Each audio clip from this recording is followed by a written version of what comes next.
My name is Aldo Grech. I'm the chairman of AirData, a company that's involved in the industrial Internet of Things. My involvement was as a turnaround agent in the business, but I have moved out of doing the day-to-day, and I'm a coach to the person that's running the business for me. So I think leadership is a journey from head to heart. It is a simple concept, but very hard to achieve. In my case, and I believe in many cases, it has to be related to a catastrophic event in a life, where we can articulate that we need a journey from head to heart, but it is so hard to let go of all the training of being in our heads, that in order to achieve that journey, one has to get to a place which we normally don't choose to get to, where we don't have any other choice, but we have lost everything. And in my case, it resulted from first having cancer and eventually losing everything, because I didn't listen to what my body was telling me. And I ended up in a place where I had no choice but to listen to my heart, because whatever my head was telling me wasn't getting me anywhere very quickly. What had worked for the previous 50 years was not working anymore. In my businesses, I'm involved in a number of businesses and also coach a number of people, and I approach it from the same perspective. I approach it from the perspective of a program that I call essential leadership.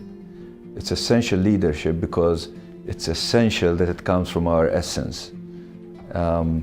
And that is the journey to the heart.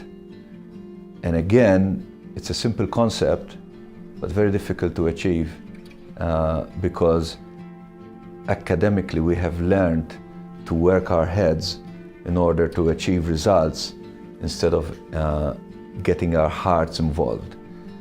Why is it important that we get our hearts involved? It's because if I want sustainability, I want people that within themselves are sustainable. And sustainability can only come if I'm doing what makes me happy. If I'm doing what makes me happy, my life is sustainable. When I'm contributing to an organization or my community, if I'm doing what keeps my heart happy, which is sustainable, then my community and my company is sustainable. It's not the other way around.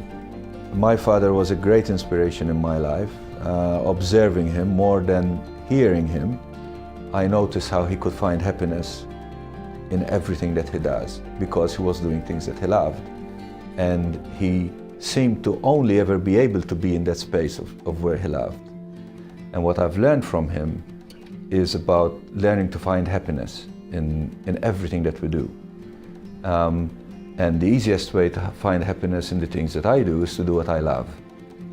It's difficult to articulate what it is that I love, but we normally know because they are, in fact, I'll quote something that we always tell each other. I was told this from when I was a child.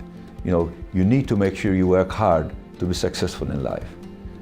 And my view is you need to make sure you don't work hard to be successful in life. Because if you're working hard, it means you're doing something that you don't love. If you're doing something you love, you never work hard. It's all about why am I doing it?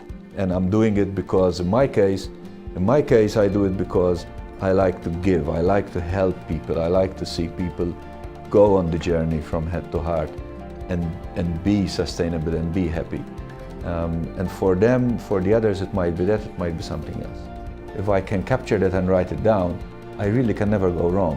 What you're capturing in the one-page business plan is the passion, because even if the path in life changes, if I can contribute from that passion, even the new path could take me to where I want to be. You know, it's when we're not coming from our heart where we fight. You know, I was meant to go here, why am I there?